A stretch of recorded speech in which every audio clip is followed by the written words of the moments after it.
because we have to really clearly define what we're talking about. And I really like the definition of the OECD because it talks about citizens' well-being, efficiency, sustainability, inclusiveness, and also collaboration and multi-stakeholders process, because this is not, it cannot be done by one single people, single person or a planner or a governor or someone. It is a collective work. And we have started to witness the inevitable impact of the rapid development of technologies. We cannot stop it. It's coming, and it's the digitalization of economy. But unfortunately, not all people can follow the path. And there is a danger that some people can be out of board. And therefore, when we talk about smart cities, we need to take a human-centric approach. Smart city policies need to be designed, implemented, and monitored as a tool to improve well-being of people, and improve efficiency of urban services and generate new economic opportunities for cities.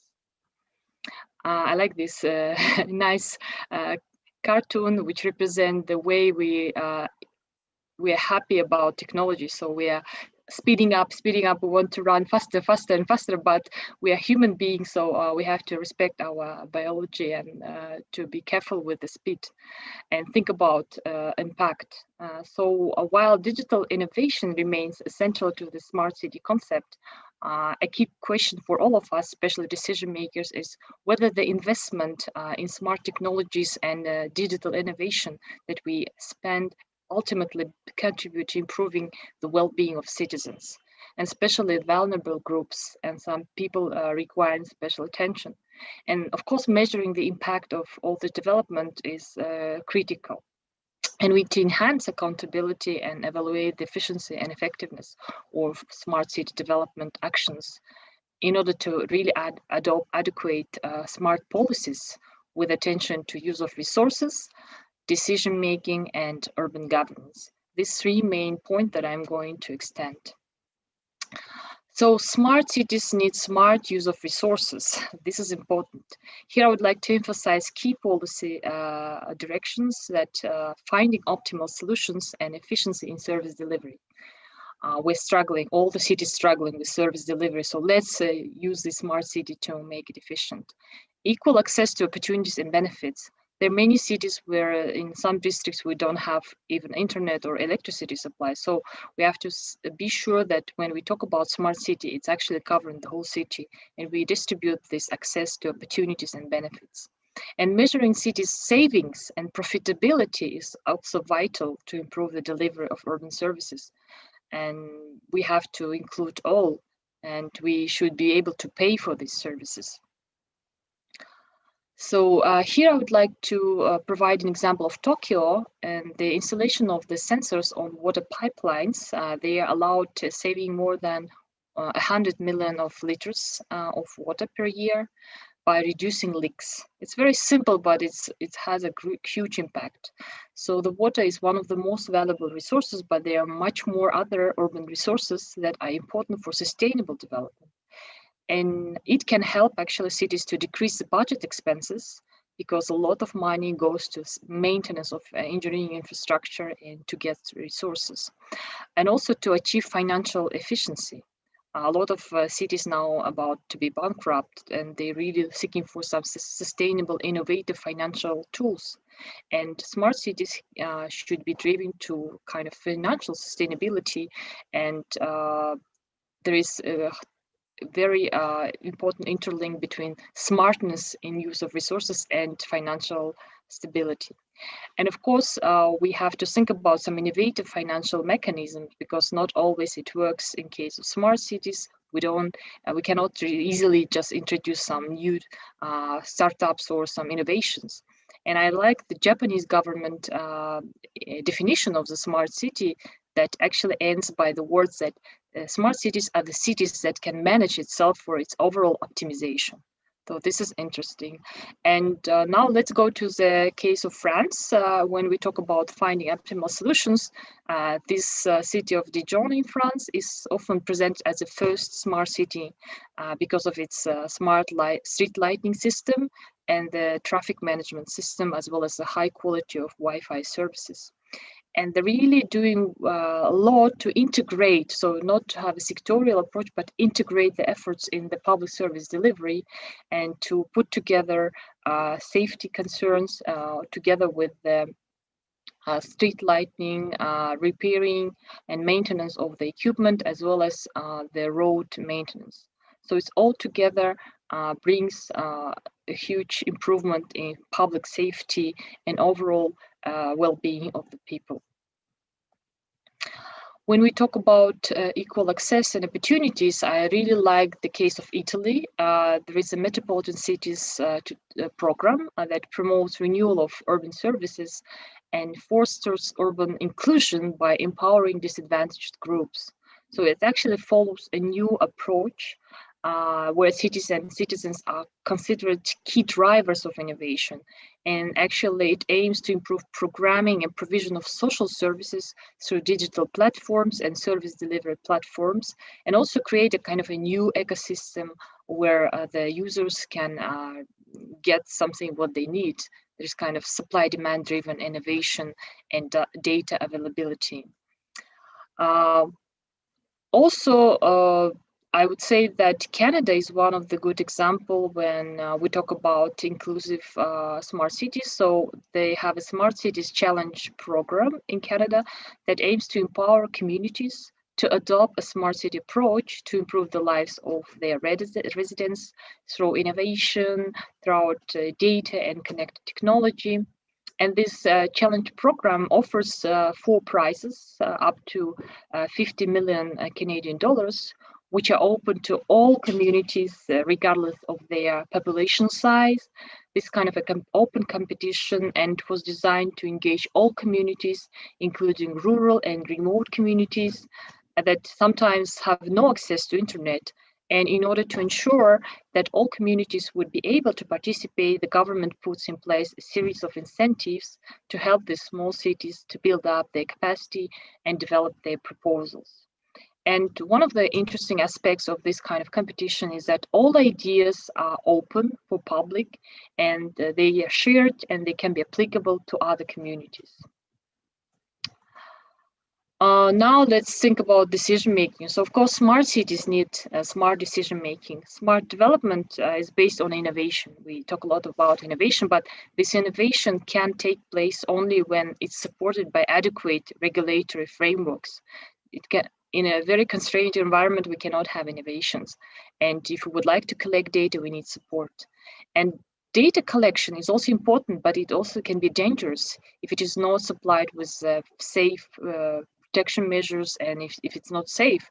And also it can be useless, in fact, if there are no human capacity to analyze the collected data for making informed decisions. So I like the example of Korea when we talk about bringing together legal grounds and innovation, because in Korea, smart city development is supported by legislative improvements as well as research and development.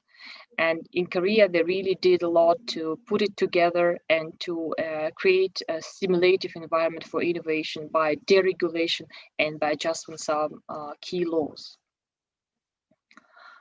Korea is also having a lot of challenges related to the smart city development, and some 3 of them are privacy, smart divide, and cost. In terms of smart divide, they are see that some elderly people and children, they cannot really be on track. And what are they doing? Korean government addressing this challenge by stimulating of local governments initiatives, the creation of dedicated smart city teams with the local administration focusing on this challenge, and of course citizens engagement. And one of the example when South Korean Telecom and Korea Land and Housing Corporation, they came together to equip the elderly people with some special speakers and technology that recognize their voices and that can provide them with information and adequate services. Also, when we talk about data here, I really want to stop also again on the Korean example when they really they look at every detail of how to collect data and how to use it for decision making and how to create regulatory adjustments in order to make it possible. So in fact, what the Korean government say that data should be used as a key mean to improve well-being of people and to avoid possible abuse of citizens' data, promote privacy and safety. So only some exceptional cases the private information can be used just to guarantee safety. And many cities are actually in developing or world, they're struggling with gathering relevant data to make decisions. This is not easy task. And quality of data is one of the important. But we know that there's some technology companies, yeah, they are global companies seeking to sell their technology solutions to cities, and they propose the ready set up solutions. And actually, these kind of solutions may not be the best for each city. And it's important to build the capacity of the local governments to design and select the right type of innovation. And local governments should be strengthened to be able to align smart city investments with the overall city strategy and cities' strategic priorities and, of course, citizens' needs. Um, and to sum up, there is also one important thing that we really want to have, not only smart cities, but also smart governance.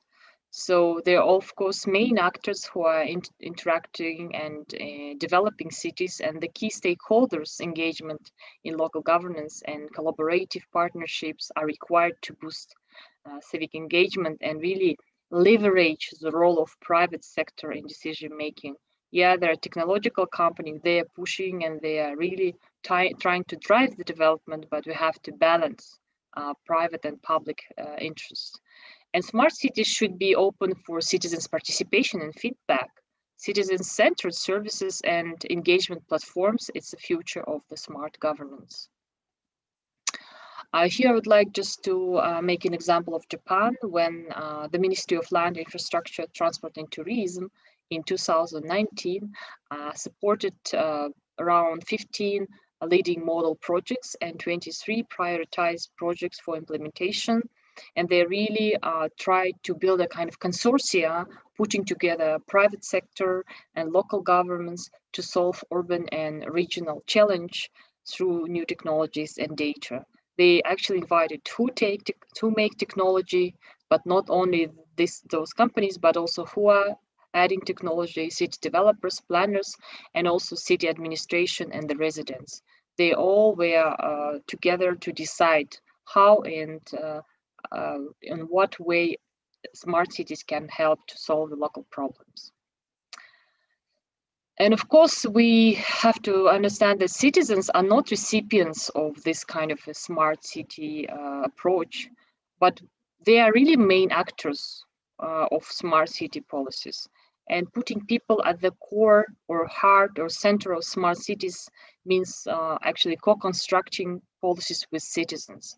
So we have to think about what are we doing for people by promoting smart cities. And data that we gather can help enable citizens-driven approach because open government data and some crowdsourced data should be used on benefit of the people. And here I would like to show the example of the German government when they actually tried to leverage an open government data and create more inclusive policy making and adopting this, the policy toward the needs of the real representatives of the civil society, academia, businesses, and overall people.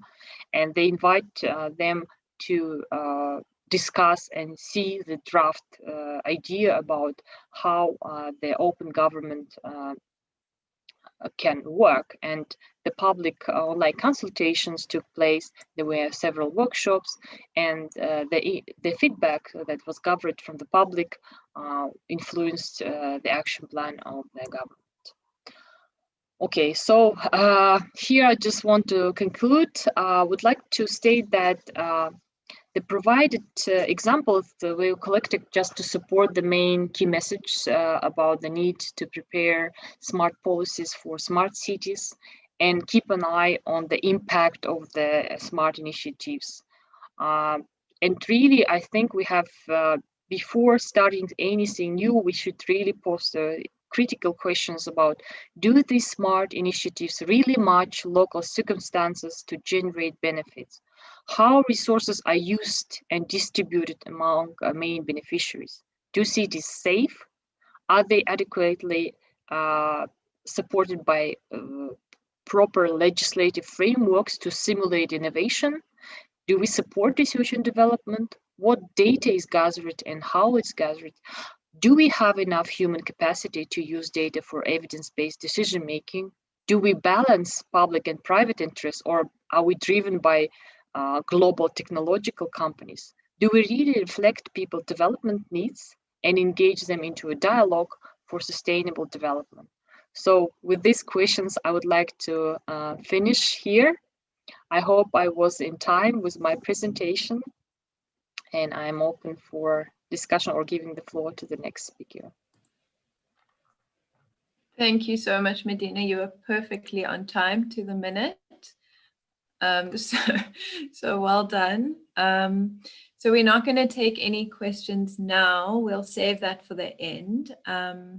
But thank you so much, Medina. I think ending with those extremely pertinent questions takes us very nicely into our next speaker, Dr. Geshe Kururi-Sabina, who is the National Organizer for the Civic Tech Innovation Network and a research associate at the South African Cities Network. She has a background in using tech and innovation to work with communities. And if you haven't heard of the Civic Tech Innovation Network, they're doing really cool work, bridging technology and civic activism. So please do go check them out. So thank you very much, Geshe, and over to you. Great, thanks, Kayla, and thank you, Medina. It's actually great to follow on from Medina because I think we have a lot of synergy, I think, in the way we see things. I must just apologize that my name is showing up as something else. I'm not actually just trying to advertise CTIN. I'm unable to change it. So excuse me for that. I'll also begin by apologizing very quickly for doing the classic PowerPoint 101 no, which is to have way too many slides for the amount of time one has. But I promised Kayla that I'm going to do my best to get through them. And the reason I did it is because I have something that Medina was to share quite nicely. I think what some of the international thinking and practice has been, what I thought might be good for me to add on to that, and that people may not know so much, is what some of the local thinking has been on some of these issues. So my first presentation, because it's literally almost 2 presentations, is going to be to go through that quickly. And I think Kayla will share where you can find out more about this. And then the second will just be some ideas I wanted to throw out there for you to think about. So you may be aware, and oops. Hello? Hi, Tanyani. Do you want to present for me? Okay, thank you. So as Medina was mentioning, it's really quite important that people do develop policies and approaches to some of these issues. Otherwise, the opposite of that, and we saw this for some time in South Africa, is where you essentially have a vendor-led and a tech-led approach to how people understand what the smart city means. And we were in that danger for some time. So the good news is that the Department for Cooperative Governance, DCOG, actually began to put together and put out last year a framework about what they were beginning to suggest, and that's what you see on the left there, the smart city may mean. And SACN and a team of us supporting SACN began to put together not necessarily a counter position, but a framework or a response to what we were thinking about those ideas. So I'll run through this quite quickly. It's a whole document you're welcome to read. And I would encourage you to engage with these ideas because they may be what we end up defining in South Africa the smart city as. So just to share some of the highlights from that, we began by really asking the country to be aware that there are a number of prevailing smart city discourses, even in the literature, but also in practice out there. And to some extent, you could even map out, and Medina gave a number of examples, but there's almost a trajectory that even many countries or cities go on in terms of what they embed as the core logic, if you want, of what's driving their idea of smart. And some of it is very economically, it's driven by economic growth, and that's clearly central. Technology and data, of course, are big ones. They're places that take a very strong service delivery, public administration tilt in terms of what they really drive. And the important thing about this is not, to say some are good or bad. In fact, probably one needs a mix, but it's to recognize that the principles that underpin your understanding of the smart city discourse begin to result in different approaches and different priorities. So we were just trying to really call that and name that and get the country thinking about that. What's also important to recognize is that our trajectory in South Africa so far has been that the issues that concern South Africans the most, some of our biggest challenges, often are the least of what is focused in on when smart city solutions are brought to the fore. So I'll just leave that to marinate. So we're not necessarily developing smart solutions, or we haven't been, around our most pressing issues. Furthermore, some smart interventions, and I saw comments about this yesterday in the opening, have in fact negatively impacted upon communities, and either because of unpredictable outcomes, or because they were simply not conscious and framed around addressing certain communities. And so that's really important. And we're always concerned here, of course, with issues of exclusion and exclusionary outcomes of processes. So ultimately, what we were calling for as Cities Network was a value-driven response for South Africa. And I think that's consistent with what Medina is calling for. So on the left here is sort of a generic framework about all of these components that one often thinks about when you talk about the smart city. And so, yes, it's smart people, it's smart governance, the fact that you need to do all of these. But what we were doing was saying, look, there are definitions out there, and this is an ITU one, that are actually wholly adequate for us. I think Medina's is also a very good one. And we could use those. But what we also need to do is to make sense of our context locally. And we were beginning to try and make this argument that what smart means in South Africa can and should and must mean what makes sense locally. And part of understanding the local is understanding that there are a number of players who have been doing really interesting things in the space that are really instructive for how we might begin to bed down some of these concepts. We also began to offer that there are distinct things that are not smart, and there are things that are smarter than that. So we can't really have, as we know, because we have so many of these policies and strategies that simply don't get implemented. So if we're running around creating smart city policies just so there's another document, that's not particularly helpful or smart. We can't be doing this just to keep up with the Joneses and appear to have smart cities in South Africa so we can talk about them and be on magazine covers. So that's not helpful. Vendor-led approaches where we are simply buying whatever's on sale and then thinking we're smart, also not helpful. And so there's that whole list of areas where we were really saying, short-term gains where we can look smart and pretty and shiny for a while the country is falling apart across the freeway. These are not the things we ought to be doing. What we should be doing are understanding that, yes, there's technology there and it's a useful enabler. There are low-tech solutions, and maybe those ought to be our priority in many cases in order to achieve best results and best value for money. We can and should encourage, of course, the adoption of new tech that can improve governance and life. So I'm not, in this sense, anti-tech. I think if there are things we can develop or things that we can find that are of use, but are of use to the specific things we are trying to do, then I think one obviously must use those, must develop into those spaces, and we must promote innovation. But we must promote innovation in a very diverse sense. So not really trying to pigeonhole everybody into one interpretation of what somebody says is smart, and then we're all on that bandwagon. We've also, I guess, in line with this idea of saying that we need to be responsive. I think you're hearing these words, we must be responsive, we must be inclusive. I think is really pushing for this idea that we need to localize. We've suggested that there should be certain principles that we should embed into how we think about the smart city. And that has to do with the values, the agenda, the priorities that I'm mentioning. But also, and I think this is a point Medina made very well, we must also be ensuring that that smart thinking is linked to our strategic and planning and budgeting processes. Otherwise, there's no point to it. We also have to think about the capacities we need to have in the systems to do this. So we began, and I'll literally just fly through the next couple of slides because I think you're getting the picture of what we were advocating for. We also began to speak very specifically to the roles of different parts of government in thinking about the smart city. And this is because it was a government document we were responding to.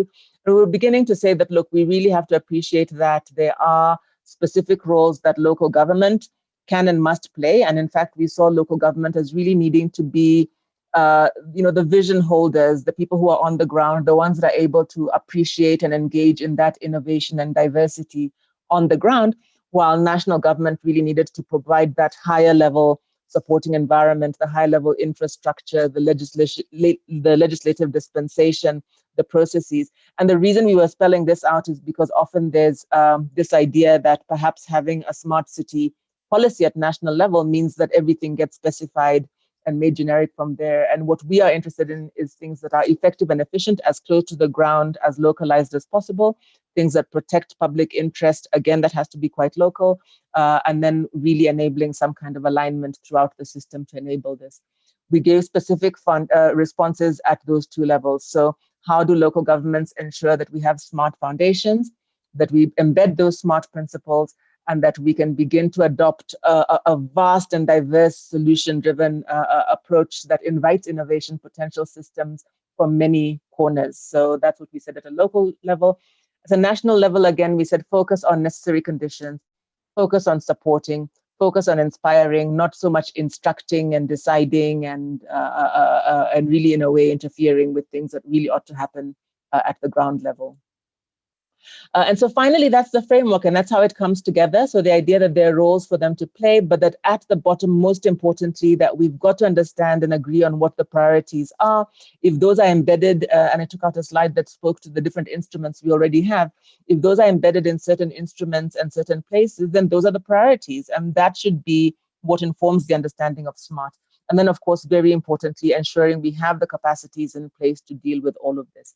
So that's a pause moment. That's the story. We gave specific steps to what we thought. Like I said, this wasn't a counter to what Cogta was suggesting. These were, if you want, more specific ideas that we felt coming out of the research, coming out of our experience, coming out of the engagements we were having locally and internationally, might really add some value to how the country might pursue a locally relevant smart city agenda. And I just want to spend my last few minutes sharing some broad ideas about this. CSIR usefully has a document they've come out with recently, and I believe it's online, around inclusive smart cities, very consistent with a lot of what I've just shared. So I'd encourage you to look at that. And of course, Medina has shared with you that there are also a lot of great international resources, including the OECD ones. I think those are great, and I'm glad that we're beginning to develop those. But I just wanted to acknowledge that obviously it's not all kumbaya in smart city land, right? So there's still a lot of cynicism about this. Some of you might have heard and seen some of the articles that were out there around the idea of, sick of talking about smart cities. Can we talk about dumb cities? Now, I don't like getting too caught up in this because it becomes just a bit of a wordplay and sounding a bit gimmicky. But I think there are some important messages in that. Part of it was talking about, what might we be ignoring in the low-tech environment, in indigenous vernacular materials, design structures that might in fact be much more efficient and effective, if that's what we are concerned with, that somehow gets left out when we talk about smart cities because we want to talk about AI and robots and Internet of Things. What are we leaving out here? But also, what are solutions? And this is an example from Zimbabwe that begin to suggest that not everything is about throwing some technology into space. Sometimes good design, in fact, design that's, we know now about biophilic design and some of these other approaches could also actually enable some of the efficiency. Why do we not include that when we talk about smart? There's a wonderful book that's just come out by Julia Watson I'd encourage you to see. And there it's also talking about what are we leaving out in our spirituality, in our culture, in our endogenous approaches to doing things that could in fact be extremely smart, but often isn't part of the discourse. And what are we replacing it with when we begin creating these monstrous ghost towns, these white elephants, while we leave behind perhaps things that were working? So just, important warnings, important cautions. There's the techlash, big concerns, big case in Toronto, that happened, I think, over the last 2 years. So this is an article from earlier this year. Concerns about privacy, communities saying we're concerned about our privacy. We're also concerned about privatization. And I think, again, some of these comments have been made. We're concerned that the smart city might be about commodifying everything. We're concerned about digital toxins. We're concerned about everything being tech. Is that what we really want? So as soon as you begin centering the person, some of these question marks come up, and I think we really have to be attuned to that as critique. And for me, I think it comes together in this question of, as we think about the future, what is it that we begin to see as being the determinant or the driver of the futures that we want to see? So if the characteristic of the city of today is this kind of vulnerability, the pollution, the traffic, the hierarchies, the economism that many of us complain about, is the city of tomorrow going to be driven by something different, something that speaks to quality of life, something that speaks to self-sufficiency? Safety obviously is bigger now this year than ever before. Sharing and health, are these the things that we want to drive the city of tomorrow? What modes of governance enable that? How do we move from modes of governance that are about power and control? So I talked about even shifting within the structure of government from the idea that everything must be centrally held to this idea of diffusing power, being driven by values rather than power and control. What is that fueled by? Many of us would argue the city of today and these tendencies are driven by reaction and fear. Can we be more proactive, more gutsy, willing to experiment, willing to try different things? And ultimately, what defines smart? And I think I found this to be a really useful frame for beginning to summarize that from the perspective of governance, because what we are told and what we've seen is that as urbanization has grown, as South Africa's cities have grown, as African cities have grown, unfortunately, a lot of the data suggests that government effectiveness, and I would even broaden that to say that the effectiveness of governance has been moving in the opposite direction. And this is something that really ought to concern us. So I'm not going to talk about the rest of this slide, but I basically have a little story I like to tell about how working in this sort of hierarchical top-down way where we ignore the broad bottom is probably endemic to an approach that some of us take to life and how we think about our role on the planet, our role in space, our consciousness. And overlaying tech on that certainly doesn't change very much. The same exclusion, the same negative outcomes are only likely to be made more effective, more efficient, and that's not the intention. So if we want to imagine something different happening, how do we do that? And that must be absolutely fundamental to how we think about the smart city. Otherwise, all we do is codify perhaps some of the challenges. I mean, South Africa, for the last 20 years, we've grown inequality. Do we want to grow that even faster? Is that what the smart city does? Probably not. So how do we do something different? If you're interested in some of these ideas about how we move from, and this may be scary because we are planners, I think many of us here, and we are celebrating World Planning Day, but how do we move from some of these more traditional ideas about planning and preparation into spaces of invention, of novelty? I would love if the smart cities South Africa were things never seen before, because they're so responsive and they're so used to what they were doing that we really, really began to solve and show really creative new things. And there's a lot about the thinking, the imagination. So I talk about these three things: how we imagine things, who we include and who we think must be included in that, and how we institutionalize things that really begin to speak to the prospect of smart meaning something relevant, something contextual, and something new.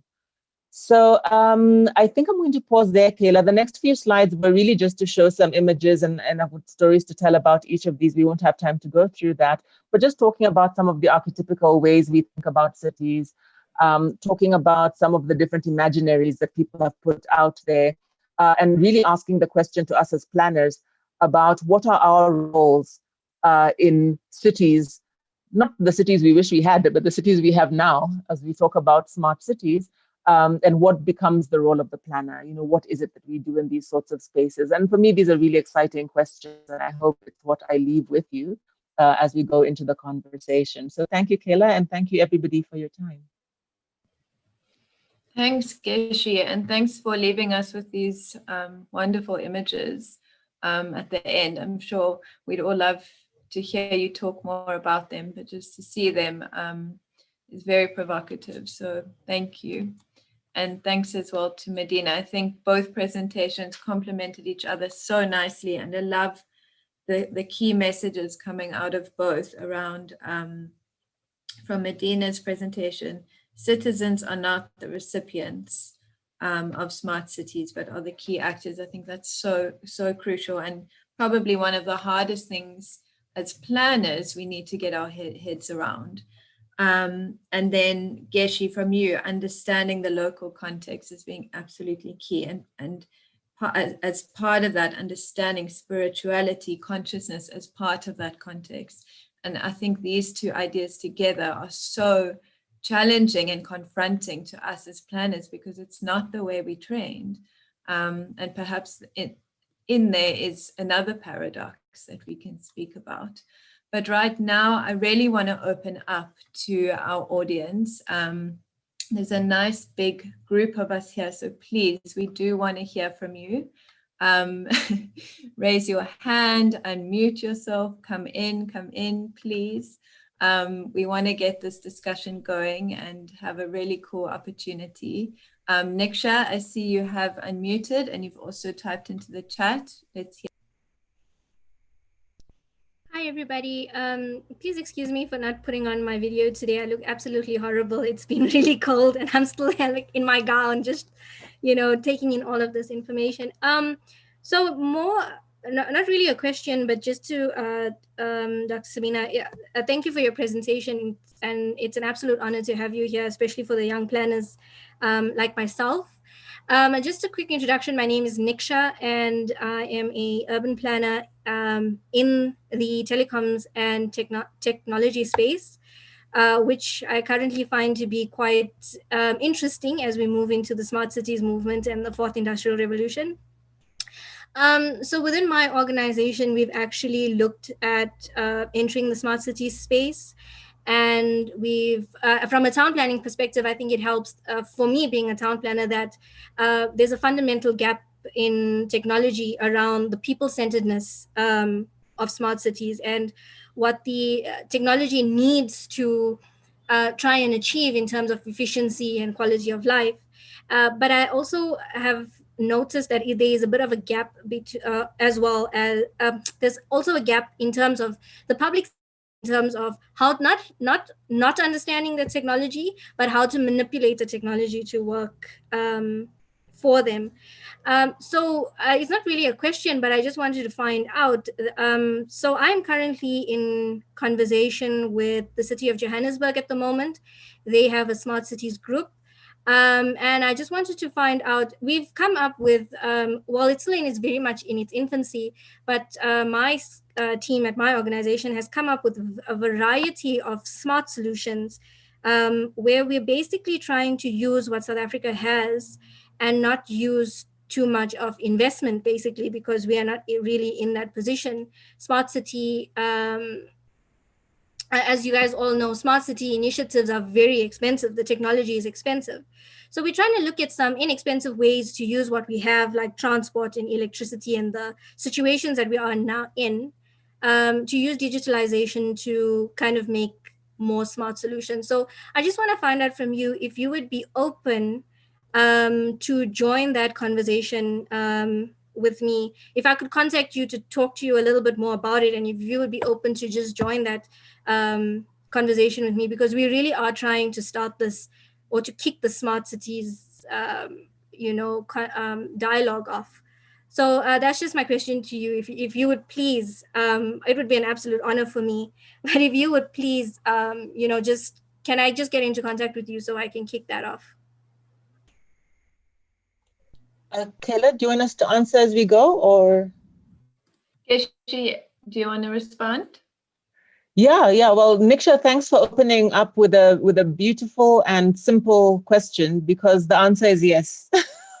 No problem at all. And I think well done, I think, as a young person, sort of getting into this space and beginning to appreciate some of the complexity there. So absolutely, let's have a conversation. I think Kayla's put my email in the chat. Thank you so much. Thanks, Keshi. Yeah, I've shared both yours and Medina's emails in the chat, and I think thanks for that question, Niksha. I think part of why we do this is to make the good connections with the right people. So please do take advantage of that connection. And Geshi, I've worked with Geshi a little bit this year, and she's always up to help young planners in this space, and a good person to know. So are there any more questions? You can type them into the chat. Otherwise, someone is unmuted. Marcel's hand is physically up. Oh, okay. Sorry, I can't see everyone. I just Marcel, please come in. Hi, everyone. I just want to follow on from the point made earlier. It's very interesting. I mean, that's clearly a telecom vendor approach. Sorry, Niksha. or whichever telecom company you are from. Yeah, but And I'm not from telecom. No, but it's a vendor approach that you've just basically promoted within your organization. So Siemens has a smart cities group. Every engineering group has a smart cities group. It's becoming a very contested space, and it's really around promoting certain technologies for certain profit or venture. So just comment on that, because that needs to come into a real smart cities public policy context, because then people will be left behind again, because now it's not about people, it's about certain products that can be promoted. And the Googles of this world and the Microsofts of this world who are punting their technologies. I mean, Google itself has its own smart cities program, which totally punts its way of thinking. It's turned urban planning upside down in the way it's being done. And I think, you know, one needs to tread carefully and to use a pun, smartly in that sense. And I think there's a fine line to go either one way or the other. It's just a comment. Okay, thanks very much, Marcel. Before we go to our speakers to respond, Aurobindo has a hand up. I think there is a background issue on my, let me just stop the video. Excellent presentation from Geshi as usual, and Marina, thank you for your presentation.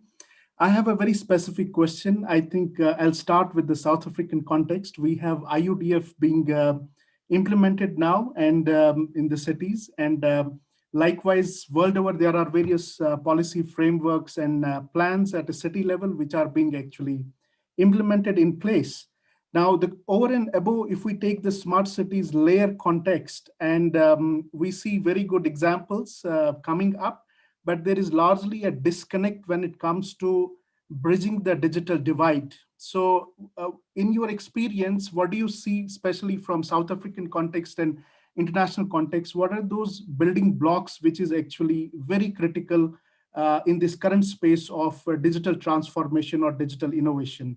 We don't see necessarily, like there may be excellent programs like at a citywide level or a sectoral specific, but when it comes to, if I go by the definition point of view, like people-centric and other thing, like social, connecting the social context, or even in terms of technology or financial, leveraging the benefits from those contexts, we see a lot of digital divides still not being addressed. And just few examples, what are the key building blocks which cities can take it forward and try to see as a priority intervention areas? Thank you. Okay, thank you so much for that really good question. Medina, can I hand over to you to respond to both or one of those questions, and then we can go to Geshi. Yes, actually, just want to respond to first the policy question. That's important because we're talking now not only about, I mean, smart cities is just subject of our discussion, but and overall the high development of technologies and access of people to technologies, it's also increasing the stress on the government from the people side to be accountable. Yeah, so we want them to be more accountable, and we want to see like where our money is and how our money is spent. Yeah, so that's why it's kind of it goes two directions. Of course, the government is trying to do something, and from my experience, unfortunately, national and local government, they do not have enough capacity to distinguish between these technological companies, products, you know, kind of benefits or a real benefit that city can have from the technology, and they cannot formulate what exactly city needs and what kind of problems actually is expected to be solved.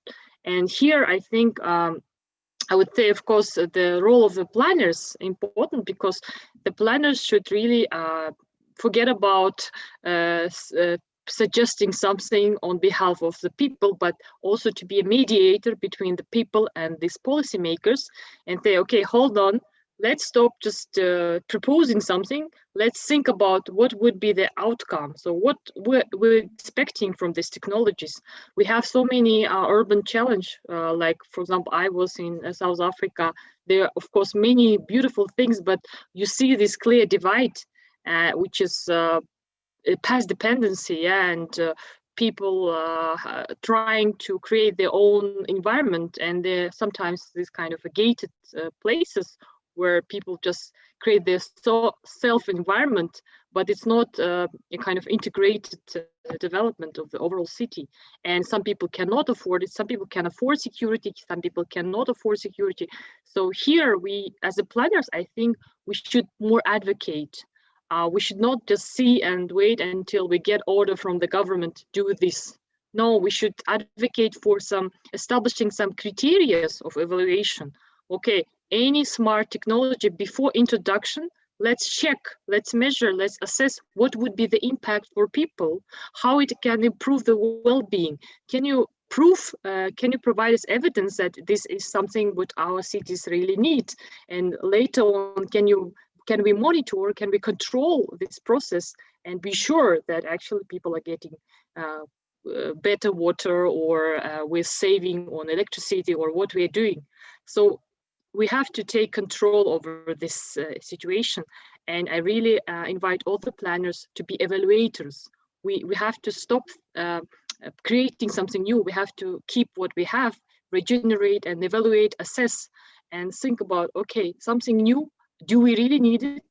Is it something we can actually digest? Do we have enough capacity, skills to control this? Or it's going to control us? So if it's going to control us, we should really hold on, wait. We are not ready for this type of technology. And if we talk about, for example, research and development, and why I provided as an example Korea, and I'm right now part of the university, which always put research before the development.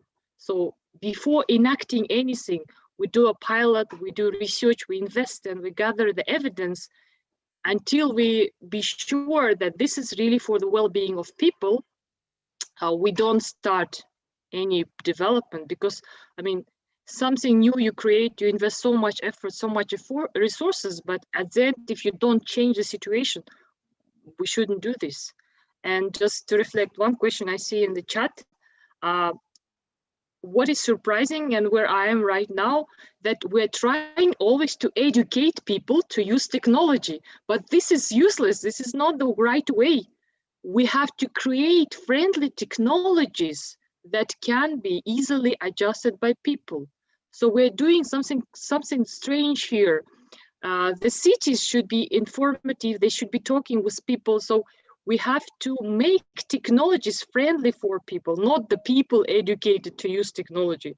So I think we have to change the discourse and say, okay, if we would like to introduce technologies, let's think about if these technologies are friendly for people living already here for the thousands of years, but not vice versa, and educate you. 60 years old, but we don't care. You have to use this smartphone and you have to do this and that. No. And look at for example, kids.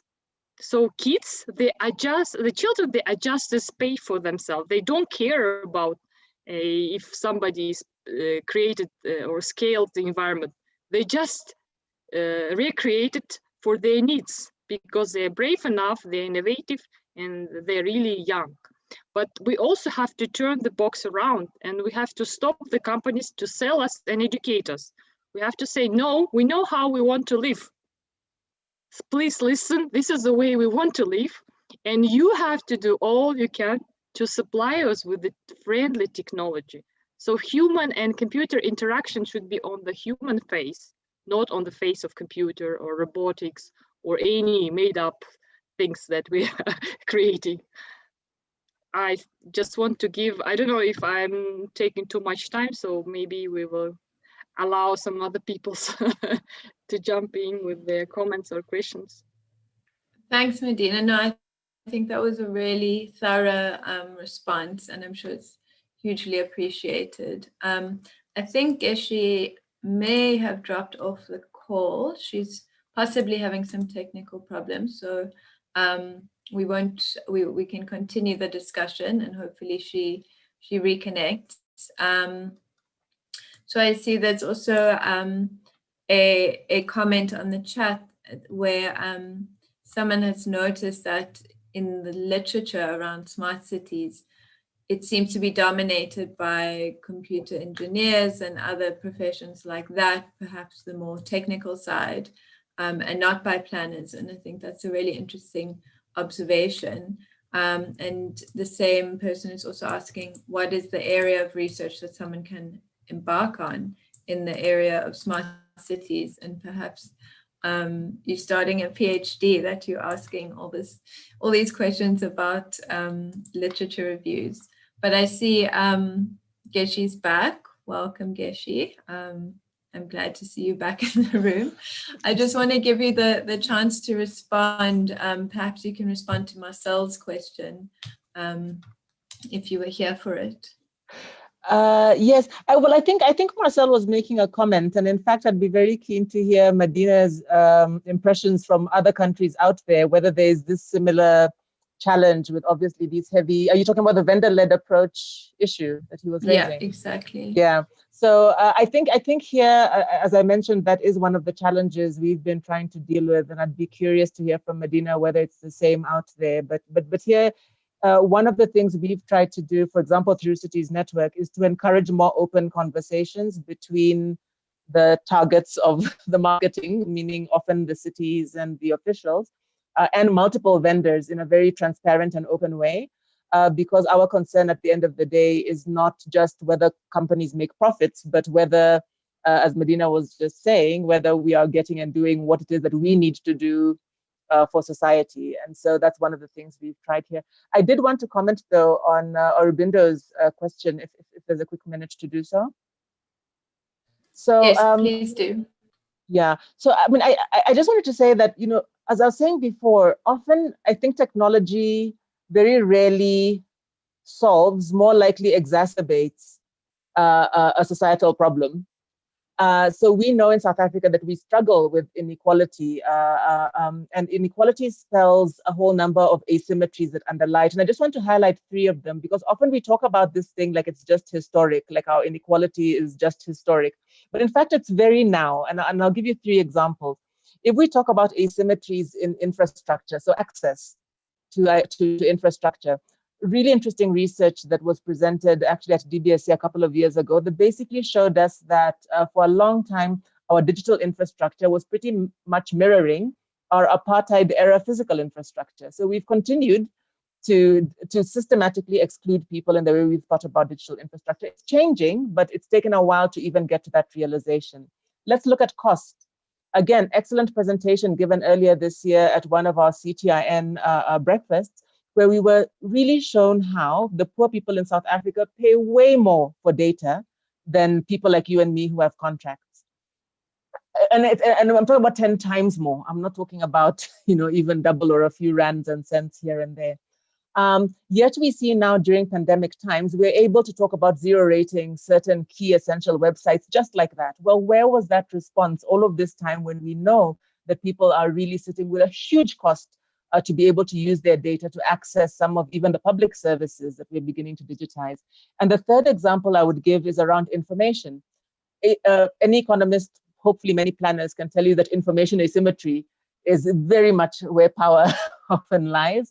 Why have we been so slow to really talk about open data and doing that at local level, at national level? Why do we sustain a situation where those who have power and access can have more information than everybody else and therefore innovate on that and build economic value, even, never mind social value on that? So I think we've got to be quite deliberate. So when you talk about building blocks, Aurobindo, I completely agree with you. We need to deal with some of these fundamentals. Otherwise, technology can only make worse.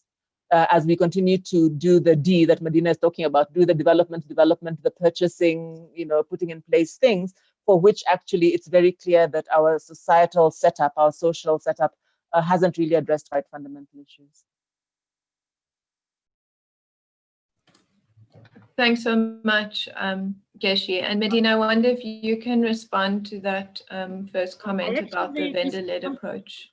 I wanted just to suggest for some young researchers, if they are looking for the areas that they would like to explore, that actually, if you start to look at the cities developing and what we know about the cities, I would say that here the smart technology is missing, so we do not know anything about the cities. But as a planners, we can actually help to propose some measures to sustain against climate change, or really to make city less polluted and to arrange a transport system better if we have the information about the cities.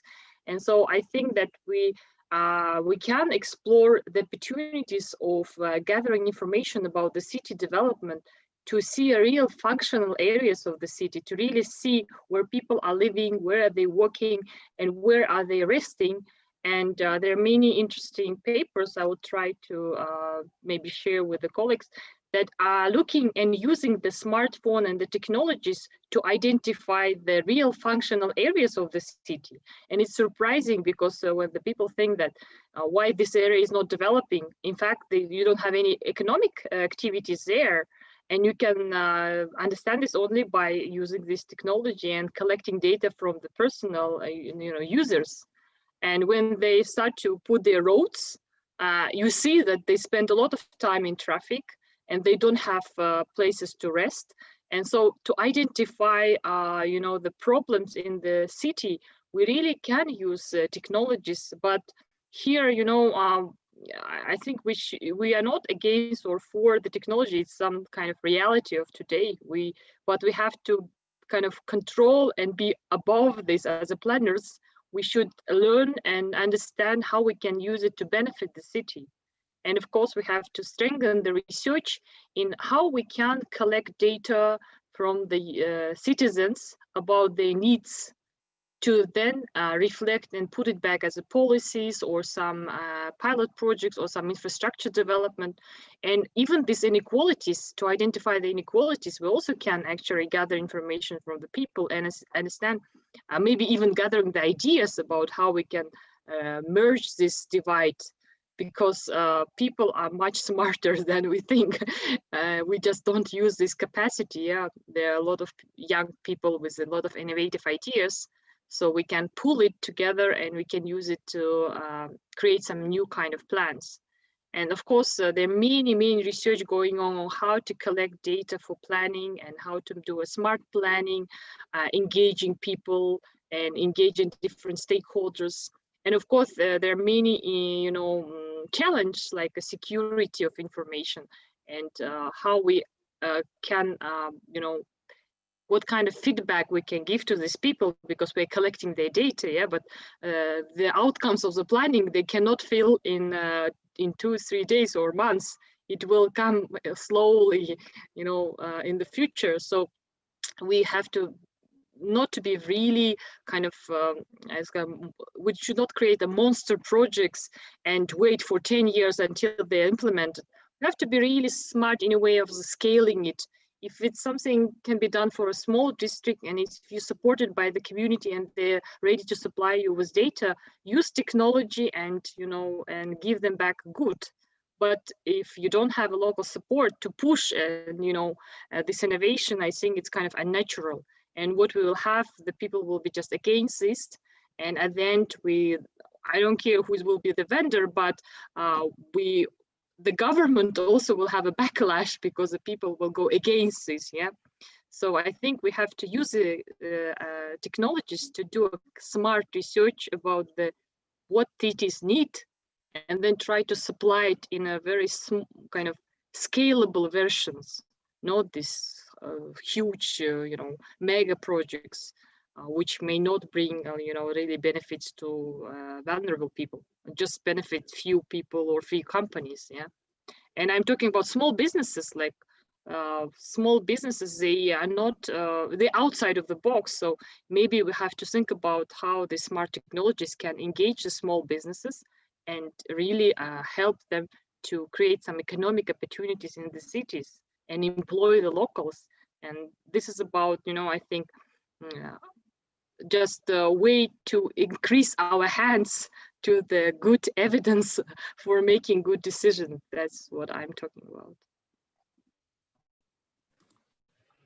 Thanks so much, Medina. And I think I'd like to pick up on this idea of the collection of data as being so much a part of this process and of the smart approach. And I love what you said earlier about the collection of data is useless unless it can actually be analyzed and used properly for decision making.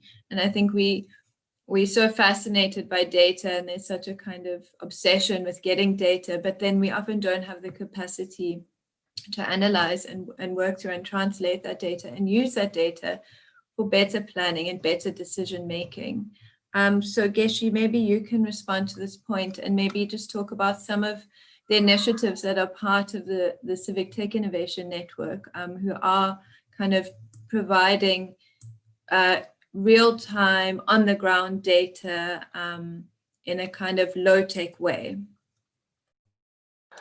Yeah, no. So the Civic Tech Innovation Network is basically that's a network. And so what we try to do is to build community across a whole range and actually of different scales of actors who are in the civic tech space. And civic tech, it's nothing too complicated. It's basically people who are trying to use technologies, high or low. Some of it is very low tech and some of it is quite sophisticated, essentially for public good, either to increase voice and representation of people in engaging with government or power, or in actually providing services and solving issues at a local level. So that excites us hugely because you just see the power of innovation. You see how data gets created and used in different ways. You see like I said, people doing some fairly sophisticated things. And in South Africa, we've got those big cases, the Muni Monies and the Durban Edges and the Buleka Mali. So fairly big, sophisticated projects that are doing important things in the governance space, but also other smaller, kind of exciting hacking kind of solutions that people are coming up with all the time. And part of what we've been trying to do is to build that awareness and understanding as well on both sides, because often what you'll find is, by and large, people in government who have resource and have, some decision-making ability, or the primary, perhaps, social decision-making ability, are either not aware or don't engage with these kinds of actors, because these aren't the people who are playing, golf with the mayor or, deciding what goes into a headline. And so then that's another asymmetry in terms of being able to, if you want to drive narrative at that kind of level. So when then we get a presidential announcement that there's going to be a new smart city and where it's going to be and what it's going to look like, many people are shocked and feel like they don't know where this is coming from. And it certainly doesn't sound like it's going to deal with their real issues. So sorry, I'm a bit off script, but I'm just sort of indicating. So there is this other universe, maybe let me call it that, of people who are trying to solve things on their levels. And I think there we are seeing people who both are trying to use formal data, so there are solutions like GovChat that actually try to use public administrative data, but to really service people in a way that the state isn't doing so yet. So we see that sort of thing. We see people beginning to create very local level data, and some of it is quite manual, but some of it is quite sophisticated. We funded a small grantee last year who was doing something around what's essentially gotten down to maybe $1 or $2 worth of sensors that anybody can own and monitor their own air quality and have their own local community advocacy around air quality issues. Now, these are things that previously would have required CSIR and the top scientists and very expensive equipment to do. But between now a fairly democratized gadget and people who can then teach people how to work with their own data, now we're talking about household level data, and allow you to then advocate around your own issues. Surely that's good for governance, because that's one less thing municipality perhaps has. Maybe they have to worry about responding from a decision-making perspective, to that, but the ability for people to report on things like that and to do it in a constructive way. I think those are the kinds of things that are exciting us in our space. So really seeing data not as this big database sitting somewhere in Pretoria that everybody must, feed, but really beginning to understand that data is about what? It's about what are you trying to do? That's the value of data. Thanks, Geshi, and thanks for providing a kind of flavor of what's actually happening and what's actually possible on the ground. I think it's really important to get that understanding that things are moving and there are all these incredible kind of lower tech, but nonetheless important initiatives. And before we close, Medina, I'd also just love to hear from you lastly a bit about your own context and the work you've done in Kazakhstan and Afghanistan, and how that kind of compares to the work that you've been doing through this report, which is based very much in countries like Japan and France and Korea. So yeah, I'd love to hear a bit of a comparison just before we close. First of all, just would say that as a planner and in our Central Asian region, there is a crisis of planners. So we are not very welcome to any kind of development, unfortunately. And that's why we're, I invest a lot of time in doing research, and I actually never distinguish between research and development. I think they should always go together. If we want to really to make smart decisions, we have to first research, understand if we really need it, and then step in and doing. Right now our university is helping, and you maybe know that our university campuses is located in remote areas, in small towns. These are post-mining towns that are left after the Soviet Union collapse, and we are trying to work with the municipalities at that level. So we are not. There are a lot of developments going on in the big cities, and there are a lot of vendors fighting for getting some contracts. But our university are mostly concentrated on the idea that we have to help the small towns to find the new economic opportunities. So we're thinking about, okay, if the towns are kind of people living these towns and they're moving to the large cities, how these decentralized technologies, or how the access to digital workspace or digital employment can help these young people to stay in their mother town and work distantly and still contribute to the development of the town. So we're kind of on the side of the regional development, and we are looking at this urban-rural divide and supporting, empowering the towns in this digital area. Unfortunately, towns outside of the basket, yeah. And so we're thinking about how to make smart towns, and we are doing research on the energy poverty. We're doing research about how we can empower women or vulnerable groups, or for example, the farmers, small farm holders, how they can use technology to compete with the kind of larger companies or more advanced companies. So we do believe that in this digital area, if you are really well skilled and you're capable and you have access to technologies, you can compete globally.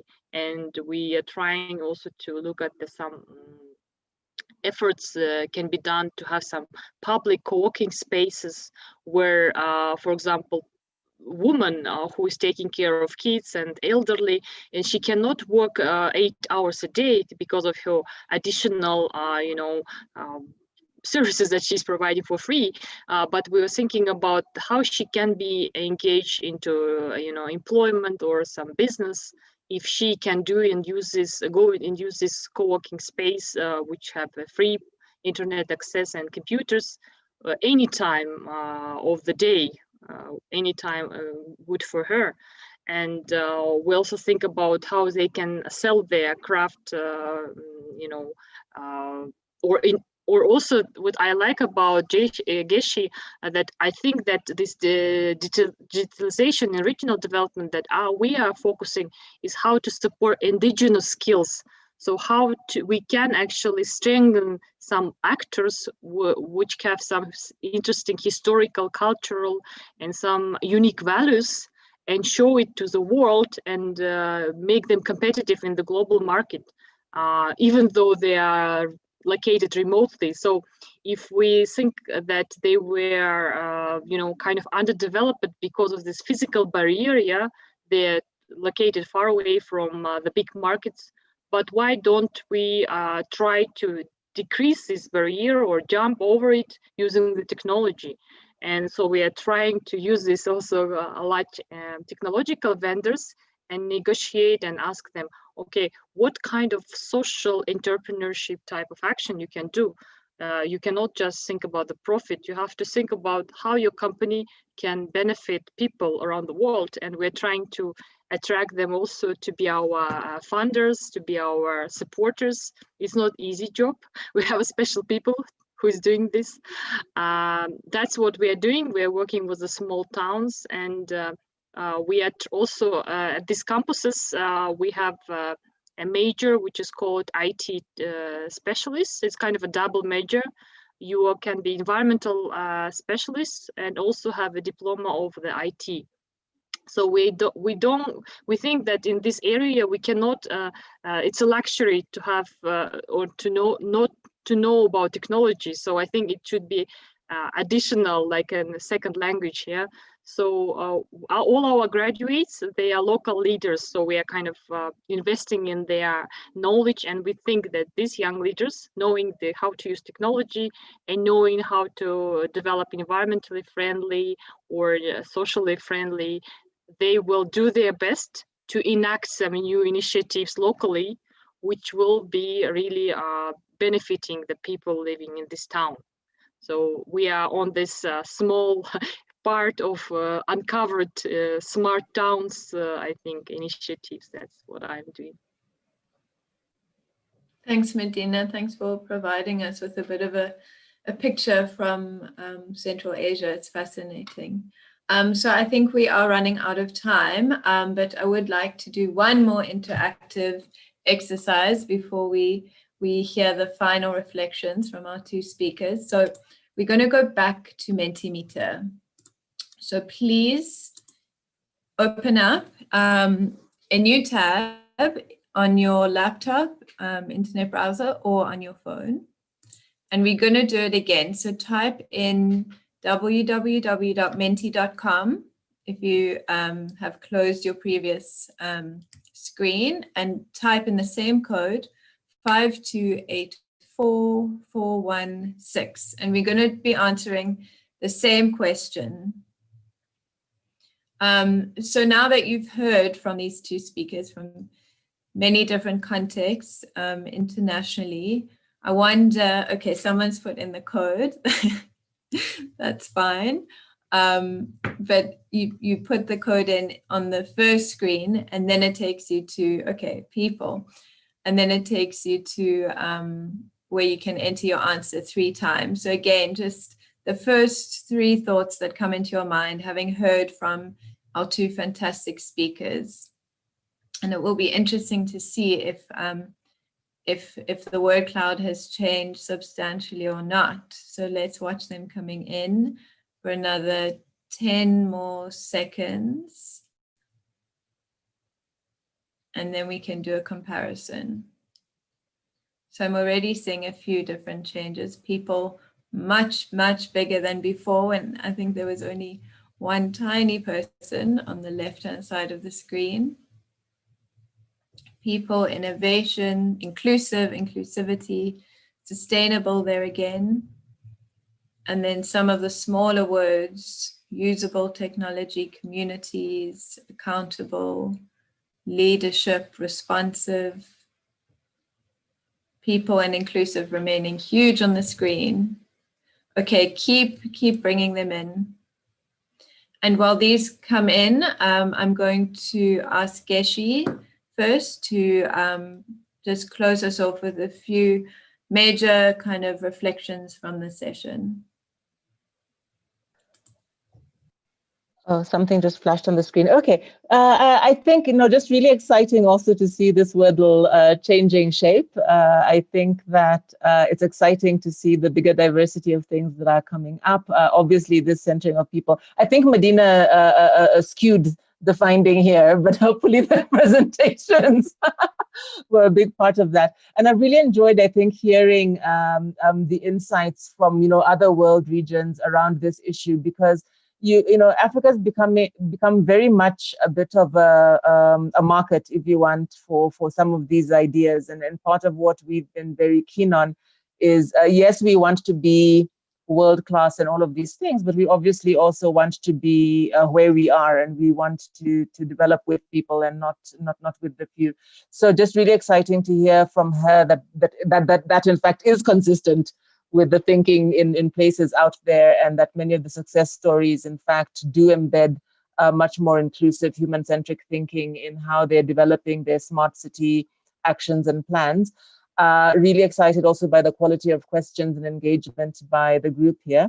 So yeah, just feeling very thankful for being here. I encourage people to have a look at the SACN document and to comment into those policy spaces, because I suspect that is going to be what partly drives how municipalities behave going forward. And then we'd all like to see ourselves part of a smart city journey, not just sitting back and observing it. So thank you.